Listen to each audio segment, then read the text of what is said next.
ನಾರಾಯಣಂ ಗುಣೈಃ ಸರ್ವೈರುದೀರ್ಣಂ ದೋಷವರ್ಜಿತಂ ಜ್ಞೇಯಂ ಗಮ್ಯಂ ಗುರುಶ್ಚಾಪಿ ನತ್ವಾ ಸೂತ್ರಾರ್ಥ ಉಚ್ಯತೆ. ಓಂ ಓಂ ಅಥಾತೋರ್ಮ ಜಿಜ್ಞಾಸ. ಓಂ ಒಂದು ಪ್ರಶ್ನೆಗೆ ಉತ್ತರ ಬಂತು. ಏನದು? ನಮ್ಮ ದೇಹ ಅಂಬೋದೇನು? ಭೂತ ಬಂಧ ಅಷ್ಟೇ. ಪಂಚಭೂತಗಳ ಒಂದು ಕಾಂಗ್ರಿಗೇಷನ್ ಇದು. ಇದು ಹೋಯ್ತು ಅಂದರೆ ಮುಗಿತಲ್ಲ, ಇದೇ ಮುಕ್ತಿ. ಇನ್ನೇನು ಮುಕ್ತಿ ಬೇಕಾಗಿದೆ ಅಂತ ಕೇಳ್ತಾನೆ. ಅದು ಮುಕ್ತಿ ಅದಲ್ಲ. ಫಸ್ಟ್ ಆಫ್ ಆಲ್ ಏನು ಹೇಳಬೇಕು, ಅದು ಮುಕ್ತಿ ಅಲ್ಲ.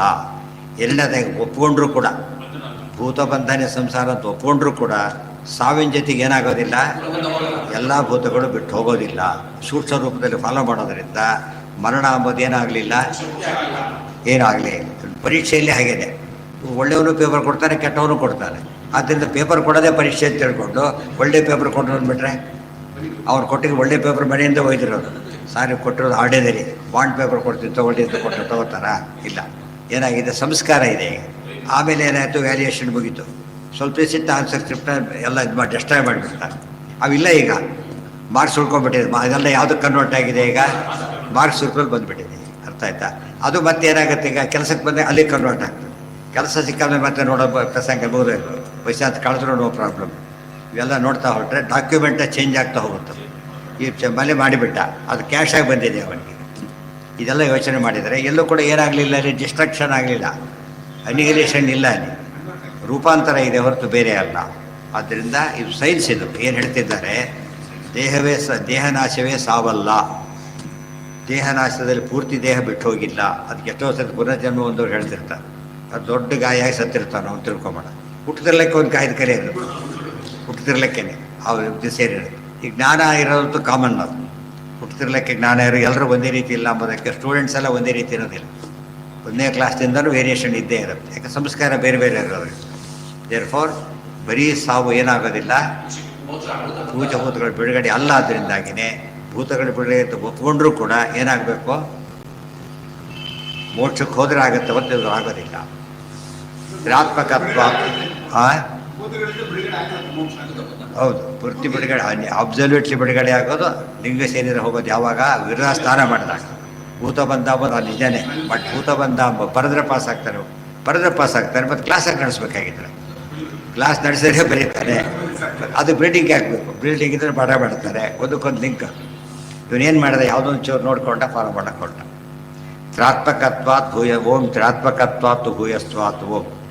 ಅಪ್ಶಬ್ದಸ್ತು ತ್ರಾತ್ಮಕತ್ವಾದ್ಯುಜ್ಯತೆ ಭೂಯಸ್ತ್ವಾತ್ ಜಪಾಂ ತಾಪಾಪನೋದೋ ಭೂಯಸ್ತ್ವಂ ಅಂಭಸೋ ವೃತ್ತಯಸ್ವಿಮಾಹ ಇತಿ ಚ ಭಾಗವತೆ.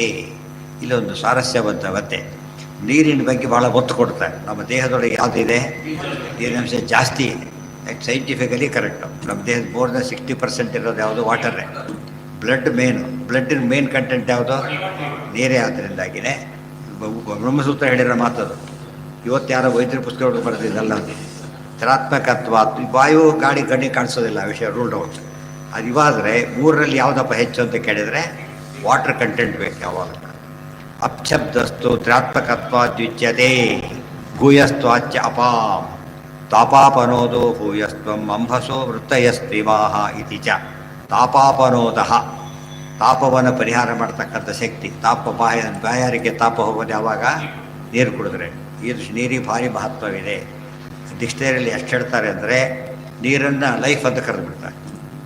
Water is life. ಎಲ್ಲಿ ನೀರಿಲ್ಲೋ ಅಲ್ಲಿ ಪ್ರಾಣಿಗಳಿರೋ ಚಾನ್ಸಸ್ಸೇ ಇಲ್ಲ.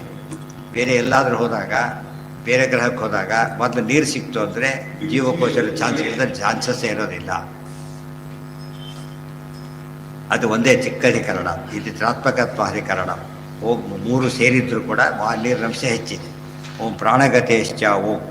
ಯತ್ರ ವಾವಭೂತಾನಿ ತತ್ರ ಕರಣಾನಿ ನಿತ್ಯಾನಿ ಹವಾಯೇತಾನಿ ಭೂತಾನಿ ಚ ಕರಣಾನಿ ಚ ನೈತಾನಿ ಕದಾಚಿತ್ ವಿಯುಜ್ಯಂತೆ ನ ಚ ವಿಲೀಯಂತೆ ಇತಿ ಬಾಲವೇಯ ಶ್ರುತೇಃ ಪ್ರಾಣಗತೇಃ ಭೂತಾನ್ಯಪಿ ಸಂತಿ ಇತಿ ಸಿದ್ಧಂ. ಯತ್ರ ವಾವಭೂತಾನಿ ತತ್ರ ಕರಣಾನಿ ನಿತ್ಯಾನಿ.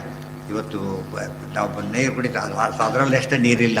ಯಾವುದ್ರಲ್ಲಿ ನೀರಿದೆ, ಸಾರು ಹುಡಿ ಪ್ರತಿಯೊಂದು ಅನ್ನ ಎಲ್ಲದರಲ್ಲೂ ವಾಟರ್ ಕಂಟೆಂಟ್ ಇದ್ದೇ ಇದೆ.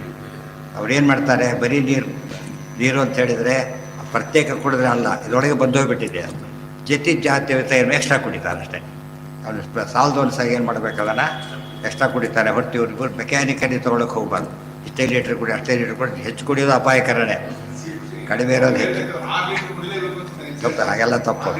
ನೆಸಿಟಿ ಹೇಳುತ್ತೆ. ಈಗ ಇಷ್ಟು ಕುಡಿ ಅಂತ ಹೇಳಿದ್ವಿ, ಬೇಕು ಅಂತ ಹೇಳಿದ ಬಿಡಬಾರ್ದು. ಬೇಕು ಅಂತ ಹೇಳಿದ ತೊಗೋಬೇಕೆ ಹೊರತು ಅವ್ರು ಹೇಳಿದ ಮೆಕ್ಯಾನಿಕಲಿ ಕುಡಿಲಿಕ್ಕೆ ಹೋಗಬಾರ್ದು. ಅವ್ರು ಏಕಾಸಿ ಬಿಟ್ಟು ನೀರು ಕೊಡ್ಕೊಂಡು ಬಿಟ್ಬಿಟ್ಟಿರ್ತಾರೆ. ಹಾಗೆಲ್ಲ ಮಾಡಬಾರ್ದು. ಅದು ಬೇಕಿಲ್ಲ, ಅದೆಲ್ಲ ಬ್ಯಾಲೆನ್ಸ್ ಮಾಡುತ್ತೆ ಪೂರ್ತಿಯಾಗಿ. ಪ್ರತಿಯೊಬ್ಬರು ದೇವರು ಅದೊಂದು ಯುನಿಕ್ ಅಂಬೋದು ಮೊದಲನೇದು. ಎರಡನೇದಾಗಿ ನೀರು ಅನೇಕ ರೀತಿಯಲ್ಲಿ ನೀರು ಸಪ್ಲೈ ಆಗುತ್ತೆ. ಅದು ಗುರ್ತೇನು ಕಡಿಮೆ ಆಗಿದೆ ಅಂತ ಹೇಳಿದ್ರೆ ಬಾಯಾರಿಕೆ ಆಗೋದು ಗುರ್ತು, ಅದಕ್ಕೆ ಸೈನ್ ಕೊಡುತ್ತೆ. ಅವತ್ತು ತೊಗೊಂಡ್ಬಿಟ್ರೆ ಸಾಕಷ್ಟೇ ಹೊರತು ಎಷ್ಟು ಬೇಕೋ ಅಷ್ಟೇ. ಗಡಬುದ್ದು ಕುಡಿದು ಕಣ್ಣು ಬೈ ಬಾಯಿ ಕೊಡದೆ ಡೀಸೆಲ್ ಬಿಟ್ಟು ಆ ರೀತಿ ಬಿಟ್ಟುಬಿಡ್ತಾರೆ. ಆ ರೀತಿ ಕುಡಿಬಾರ್ದು. ಸಿಪ್ ಬೈ ಸಿಪ್ ಅಂತಾರೆ ಅವರು. ಆ ರೀತಿ ಕುಡಿದ್ರೇ ನೀರು ಕುಡಿ. ಸರಿಯಾಗಿ ನೀರು ಕುಡಿಯೋದು ಅಂದರೆ ಘಟ ಘಟ ಕುಡಿಯೋದಲ್ಲ. ಕಾಫಿ ಕುಡ್ದಾಗ ಕುಡಿಬೇಕು. ಕಾಫಿ ಕುಡಿಬೇಕು ಅಂತಾರೆ, ಕಾಫಿ ಕುಡ್ದಾಗ ಕುಡಿಬೇಕು. ಕಾಫಿ ಹಾಕಿ ಕುಡಿಯೋದು ಬರೋದಾಗುತ್ತೆ. ಮತ್ತೆ ಅದರಲ್ಲೆಲ್ಲ ಸೇರಿದ್ರು. ಅಂದರೆ ಕೆಲವರು ಮೆಕ್ಯಾನಿಕಲಿ ಹೇಳೋದನ್ನು ಮೆಕ್ಯಾನಿಕಲಿ ಫಾಲೋ ಮಾಡ್ತಾರೆ. ನೆಸಿಟಿ ಇಲ್ಲ, ನೆಸಿಟಿ ಇದೆ ಅವನಿಗೆ, ಹೆಚ್ಚು ಕುಡಿತಾನೆ, ತಪ್ಪಲ್ಲ. ಅವ್ನು ನೆಸಿಟಿ ಇದೆ, ಪಾಪ ವರ್ಕ್ ಆಗಿದೆ. ಕೆಲವು ವರ್ಕ್ ಆಗಿಲ್ಲ ಅದರಿಂದ ಬೇಕೇ ಆಗೋದು. ಜನರಲೈಸ್ ಮಾಡ್ಲಿಕ್ಕೆ ಹೋಗಬಾರ್ದು ಕೆಲವು ವಿಷಯಗಳನ್ನು. ಓಂ ಪ್ರಾಣಗತೇಶ್ಚ ಓಂ ಯತ್ರ ವಾವಭೂತಾನಿ ತತ್ರ ಕರಣಾನಿ ನಿತ್ಯಾನಿ ಹವಾ ಭೂತಾನಿ ಭೂತಾನಿ ಚ. ಭೂತಗಳು ಕೂಡ ಏನು ಆ್ಯಕ್ಚುಲಿ ನಿತ್ಯ ಪದಾರ್ಥಗಳೇ. ಅವು ಕೂಡ ಟೋಟಲ್ ಎಷ್ಟೇ ಆಗೋದು, ರೂಪಾಂತರ ಹೊಂದುತ್ತೆ ಹೊರತು ಬೇರೆ ಆಗೋದಿಲ್ಲ. ಕರಣಾನಿ ಚ ನೈತಾನಿ ಕದಾತಿ ದ್ವಿಯುಜ್ಯಂತೆ ನಚ ವಿಲೀಯಂತೆ. ಇವು ತಾವಾಗಿ ಬಿಟ್ಟು ಹೋಗೋದೂ ಇಲ್ಲ, ನಾಶವಾಗೋದೇ ಇಲ್ಲ, ನಿತ್ಯವು. ಆದ್ದರಿಂದ ಭೂತ ಬಂಧದಿಂದ ಬಿಡುಗಡೆ ಎಂಬುದು ಅರ್ಥನೇ ಇಲ್ಲ. ಆ ಅರ್ಥದಲ್ಲಿ ಭೂತ ಬಿಡುಗಡೆ ಎಂಬುದಕ್ಕೆ ಅರ್ಥನೇ ಇಲ್ಲ ಈ ಸ್ಟೇಜಲ್ಲಿ. ಮುಂದಿನ ಸ್ಟೇಜಲ್ಲಿ ಅರ್ಥ ಇದೆ, ಜ್ಞಾನ ಬಂದಿದ್ದರಿಂದ. ಈ ಸ್ಟೇಜಲ್ಲಿ ಇಲ್ಲ. ಹಾಂ, ಹೌದೌದು, ಅದೆಲ್ಲ ಕ್ಲಿಯರ್ ಮಾಡ್ತಾರೆ. ಪ್ರತಿಯೊಂದು ಕೂಡ ಏನಾಗುತ್ತವೋ, ಒಂದು ಭಾಗ ನಾಶ ಆದರೆ ಒಂದು ಭಾಗ ಉಳ್ಕೊಡುತ್ತೆ. ಈ ಹಲಸಿನ ಎಷ್ಟು ಭಾಗ ಬಿಟ್ಟುಬಿಡ್ತೀವಿ ನಾವೀಗ, ಅದರಲ್ಲೂ ಮತ್ತೆ ತೆಗಿತಾ ಹೋಗ್ತಾರೆ. ಬಾಡಿಗೆ ಇನ್ನೂ ಡಿಫಿಲ್ಟರ್ ಆಗುತ್ತೆ ಕೊನೆಗೆ. ಅದು ಅಲ್ಲೂ ವೇಸ್ಟೇಜ್ ಮತ್ತೆ ತೆಗಿತಾ ಹೋಗುತ್ತೆ. ದೇಹ ಬೇಕಾದ ಮಾತ್ರ ಉಳ್ಕೊಂಡು ಇರೋದೆಲ್ಲ ಹೊಟ್ಟೋಗ್ಬಿಡುತ್ತೆ. ಅದು ಅನೇಕ ಸ್ಟೇಜಲ್ಲಿ ಆಗುತ್ತೆ. ಇವನಿಗೆ ಗೊತ್ತಿಲ್ಲ ಅದು ಏನು ಹೇಳ್ತಾನೆ, ಹೋಗ್ಬಿಡುತ್ತೆ ಅಂತ ಹೇಳ್ತಾನೆ, ಹೋಗೋದಿಲ್ಲ. ಇದು ಬಾಲವೇಯ ಶ್ರುತೇ ಪ್ರಾಣಗತೆ ಭೂತಾನ್ಯಪಿ ಸಂತಿ ಇತಿ ಸಿದ್ಧಂ. ಪ್ರಾಣಗತಿ ಜೊತೆಗೆ ಭೂತಗಳು ಕೂಡ ಇದ್ದೇ ಇದೆ. ಓಂ ಅಜ್ಞಾದಿಗತಿ ಶ್ರುತೇ ರೀತಿ ಚೇನ್ನ ಭಾಕ್ತತ್ವಾತ್ವಂ. ಹಾಗಿದ್ದರೆ ಒಂದು ಮಾತಿದೆಯಲ್ಲ, ಯತ್ರಸ್ಯ ಪುರುಷಸ್ಯ ಮೃತಸ್ಯ ಅಗ್ನಿಂ ವಾಗಪ್ಪೇತಿ ವಾತಂ ಪ್ರಾಣ ಇತ್ಯಾದಿ ಶ್ರುತೇ ನ ಪ್ರಾಣಾನಾಂ ಜೀವೇನ ಸಹ ಗತಿರಿತಿ ಚೇನ್ನ ಭಾಗತೋ ಅಜ್ಞಾದಿ ಪ್ರಾಪ್ತೇ.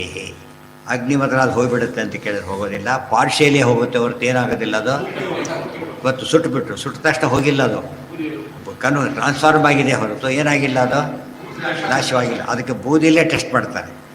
ಅದೊಂದು ಬೂದಿ ಸಿಗುತ್ತೆ ಅಂತ ತಿಳ್ಕೊಳ್ಳಿ. ಇದು ಯಾರ್ದಾದ್ರು ಒಂದು ಬಾಡಿ ಸುಟ್ಟಿದ್ದು ಬೂದಿನೋ ಅಥವಾ ಬರೀ ಯಾವುದೋ ಸೌದೆ ಬೂದಿನೋ ಗೊತ್ತಾಗುತ್ತೆ. ಆ ಬೂದಿಯಲ್ಲೂ ಕೂಡ ಏನಿದೆ ಈಗ, ಅಲ್ಲಿ ಯುನಿಕ್ ಇದೆ. ಎಲ್ಲ ಬೂದಿನೂ ಒಂದೇ ರೀತಿ ಇರೋದಿಲ್ಲ. ಅದೆಲ್ಲ ಯೋಚನೆ ಮಾಡ್ತಾ ಹೊರಟ್ರೆ ಸೈನ್ಸ್ ಎಲ್ಲ ಇದಿಷ್ಟು ಸೈನ್ಸ್ ಹೇಳ್ತಿರೋದು. ಎಂದೂ ಕೂಡ ದೇಹನಾಶ ಆಗೇ ಇಲ್ಲ. ದೇಹನಾಶ ಇಟ್ಬಿಟ್ಟು ಮುಕ್ತಿ ಅಲ್ವೇ ಅಲ್ಲ. ಒಂದು ಭಾಗ ದೇಹನಾಶ ಆಗೋ ಸಾಧ್ಯತೆಯೂ ಇಲ್ಲ ಅಂತೆಲ್ಲ ಕ್ಲಿಯರ್ ಎಕ್ಸ್ಪ್ಲೇನ್ ಮಾಡ್ತಿದ್ದಾರೆ.